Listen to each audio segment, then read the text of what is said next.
ఛత్తీస్‌గఢ్‌లోని కోర్బా పట్టణంలో 70 అడుగులు పొడవు, 5 అడుగులు వెడల్పుతో ఉన్నటువంటి ఒక 10 టన్నుల ఇనుము కలిగినటువంటి వంతెనని తీసేశారు. ఎస్‌డిఓ లెఫ్ట్ కెనాల్ మీద ఉన్నటువంటి ఈ వంతెన పాదచారుల కోసం నిర్మించారు.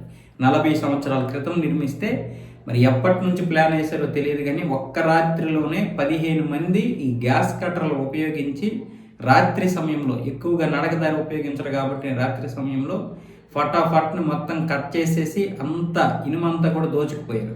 7 టన్నుల ఇనుముని అదే కాలువలో దాచారు. 3 టన్నుల ఇనుముని అమ్మేశారు. అయితే ఇప్పుడు అక్కడ స్థానిక కార్పొరేటర్ లక్ష్మణ్ శ్రీవాస్ ఇచ్చినటువంటి ఫిర్యాదు మేరకు అక్కడ పోలీసులు గాలింపు చర్యలు చేపట్టి 5గురిని అయితే అదుపులోకి తీసుకున్నారు. వాళ్ళందరూ ఒప్పుకున్నారు. అలాగే పరారులో ఉన్నటువంటి మిగతా 10 మందిని కూడా పట్టుకోవడానికి పోలీసులు అయితే వెతుకుతున్నారు. ఇప్పుడు ఎంతమంది దొరికారో తెలియదు. ఇది 3 రోజుల క్రితం జరిగింది.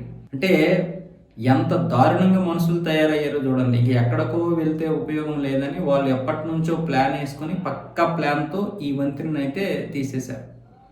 40 సంవత్సరాలు అవుతుంది, పైగా ఎవరు పట్టించుకోరు అనుకున్నారో మరేమో తెలియదు కానీ మొత్తానికైతే ఒక పెద్ద దారుణానికి ఒడగట్టేశారు వీళ్ళు.